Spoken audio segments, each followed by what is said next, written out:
Halo,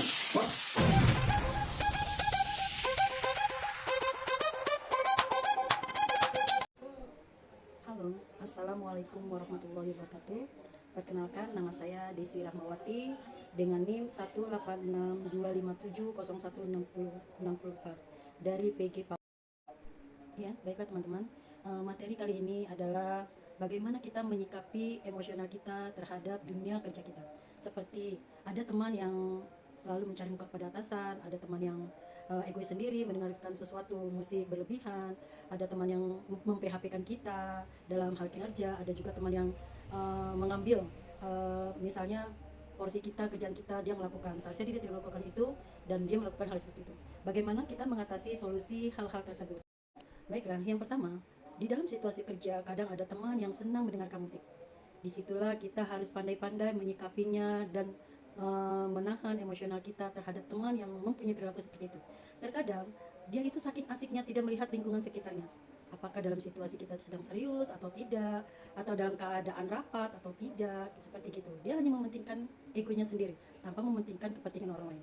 Nah, disitulah kita menahan rasa emosional kita, mengendalikan emosional kita, kecerdasan emosional kita dengan memberikan nasihat atau masukan kepada teman kita. Janganlah berbuat seperti itu jika dalam situasi yang sangat resmi seperti sedang rapat, sedang kerja tim. Mohon jika mendengarkan sesuatu, tolong di luar dari kegiatan yang sedang kita laksanakan, baik itu rapat maupun dalam kerja tim. Boleh mendengarkan, tapi tidak boleh saat kita melakukan kinerja atau dalam situasi rapat atau juga dalam penyelesaian masalah yang ada di sekolah kita.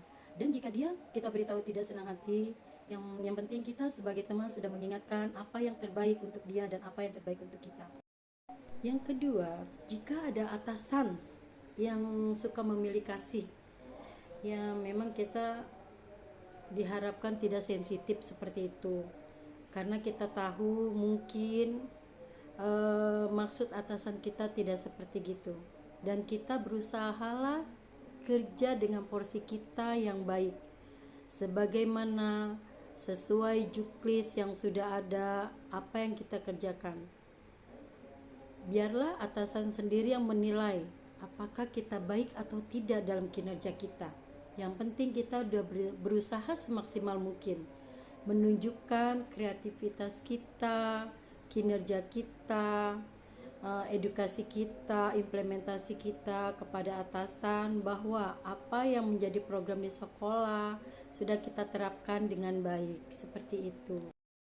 Dan yang ketiga, ada seorang atasan yang tidak pernah mengapresiasikan bawahannya. Bagi saya, apresiasi itu memang dibilang penting tidak, dibilang tidak tapi penting. Yang penting kita sebagai seorang guru sudah semaksimal mungkin membuat hasil-hasil karya untuk anak-anak kita, baik itu berupa APE, modul pembelajaran, modul ajar, dan kokurikuler, baik itu seni, musik, melukis, renang, dan yang lain-lain. Kita tidak perlu di depan kita mendapatkan apresiasi secara langsung. Saya yakin secara tidak langsung kepala sekolah memberikan apresiasi kita, cuma tiap tipikal orang beda-beda. Ada yang langsung bilang, wah kamu punya kreativitas. Ada yang cukup tersenyum dengan kreativitas kita, ada yang memanggil kita, coba lanjutkan lagi, coba kreasi lagi. Makanya kita harus selalu berpikir positif. Apa yang menjadi tujuan kita itu adalah mendidik seorang anak. Apresiasi nomor 2. Yang keempat, kadang di dunia pendidikan memang ada sebagian teman-teman yang merasa bisa melakukan pekerjaan yang kita lakukan. Padahal mereka juga udah punya pekerjaan masing-masing, porsi masing-masing ya. Cuma kadang ada orang yang merasa, oh aku mau nolong loh, aku mau memberikan support untuk kita loh. Ada yang seperti itu. Dan ada juga yang tanpa kita bantu, ada yang langsung menghandle kerjaan kita gitu. Sebetulnya hal-hal kayak gitu kita selalu berpikiran positif aja. Mungkin orang itu lebih bisa dari kita, mungkin dia ingin membantu kita agar kerjaan kita ringan, seperti gitu. Walaupun di kebelakangnya kita hanya di PHP-kan. Makanya kita harus sesuai prosedur yang kita ingin buat. Misalnya kita ingin membuat nih sesuatu nih, misalnya acara lomba, kita kan udah step by step kan, satu persatu, acara dari pembukaan, isi, penutupan, isi lagu dan lain-lain, sampai di terakhir kita sudah harus megang itu. Ketika teman kita mem-PHP-kan kita sudah tahu langkah-langkah apa saja yang kita sudah yang akan kita lakukan. Jadi kita jangan pernah berharap orang 100% membantu kita kayak gitu. Dan jangan juga berharap juga kita diberi bantuan, karena belum tentu apa yang ingin dia bantu itu sesuai dengan keinginan kita. Kadang dia cuma, ya kalau orang bilang grecokin, ya apa tuh, bisa grecokin kerjaan kita kayak gitu. Kadang dia mengambil kerjaan kita, ya kita coba aja positive thinking, oh mungkin dia mau memperbaiki apa yang telah kita kerjakan seperti kayak gitu. Kalau dia sampai mengambil semua kerjaan yang kita kerjakan, baik itu keseharian kita, mingguan, bulanan dan lain-lainnya tuh, ya udah kita sambil mengiringi. Kalau memang dia mau ini mau memperbaiki ya silakan, selama itu positif dan itu bagus, kenapa tidak.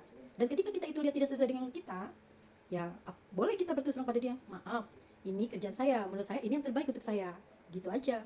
Kalau misalnya dia tetap kekeh, oh bagusan ini, oh ya nggak apa-apa, kalau menurut itu bagus, nanti yang bagus-bagus saya ambil. Tapi saya punya prinsip sendiri, ini kerjaan saya. Menurut saya bagus, biarlah nanti atasan saya, atasan kita yang menilai apakah saya perlu koreksi atau ada tambahan. Saya terima kasih kepada kamu yang sudah membantu, yang ingin membantu, yang ingin memperbaiki semua kerjaan di saya. Dan saya ingin tahu sampai di mana kemampuan saya. Terima kasih.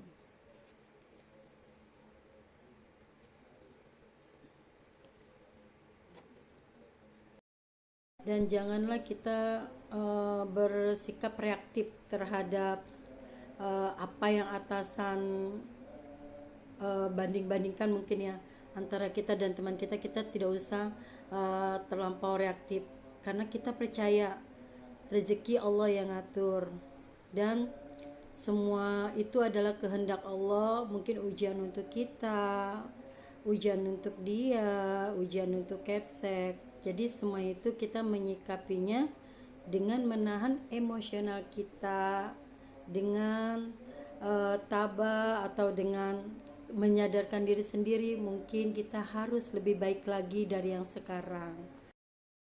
Yang keempat, kadang di dunia pendidikan memang ada sebagian teman-teman yang merasa bisa melakukan pekerjaan yang kita lakukan. Padahal mereka juga udah punya pekerjaan masing-masing, porsi masing-masing ya. Cuma kadang ada orang yang merasa, oh aku mau nolong loh, aku mau memberikan support untuk kita loh. Ada yang seperti itu. Dan ada juga yang tanpa kita bantu, ada yang langsung menghandle kerjaan kita gitu. Sebetulnya hal-hal kayak gitu kita selalu berpikiran positif aja. Mungkin orang itu lebih bisa dari kita, mungkin dia ingin membantu kita agar kerjaan kita ringan seperti gitu. Walaupun di kebelakangnya kita hanya di PHP kan. Makanya kita harus sesuai prosedur yang kita ingin buat. Misalnya kita ingin membuat nih sesuatu nih, misalnya acara lomba, kita kan udah step by step kan, satu persatu acara, dari pembukaan, isi, penutupan, isi lagu dan lain-lain, sampai di terakhir kita sudah harus megang itu. Ketika teman kita memphp-kan kita, kita sudah tahu langkah-langkah apa saja yang kita sudah yang akan kita lakukan. Jadi kita jangan pernah berharap orang 100% membantu kita kayak gitu. Dan jangan juga berharap juga kita diberi bantuan, karena belum tentu apa yang ingin dia bantu itu sesuai dengan keinginan kita. Kadang dia cuma, ya kalau orang bilang grecokin, ya apa tuh, bisa grecokin kerjaan kita kayak gitu. Kadang dia mengambil kerjaan kita, ya kita coba aja positive thinking, oh mungkin dia mau memperbaiki apa yang telah kita kerjakan seperti kayak gitu. Kalau dia sampai mengambil semua kerjaan yang kita kerjakan, baik itu keseharian kita, mingguan, bulanan dan lain-lainnya tuh, ya udah kita sambil mengiringi. Kalau memang dia mau ini mau memperbaiki ya silakan, selama itu positif dan itu bagus, kenapa tidak. Dan ketika kita itu lihat tidak sesuai dengan kita, ya boleh kita berterus terang pada dia, maaf ini kerjaan saya, menurut saya ini yang terbaik untuk saya, gitu aja. Kalau misalnya dia tetap kekeh, oh bagusan ini, oh ya nggak apa-apa, kalau menurut itu bagus, nanti yang bagus-bagus saya ambil. Tapi saya punya prinsip sendiri, ini kerjaan saya. Menurut saya bagus, biarlah nanti atasan saya, atasan kita yang menilai apakah saya perlu koreksi atau ada tambahan. Saya terima kasih kepada kamu yang sudah membantu, yang ingin membantu, yang ingin memperbaiki semua kerjaan di saya. Dan saya ingin tahu sampai di mana kemampuan saya. Terima kasih.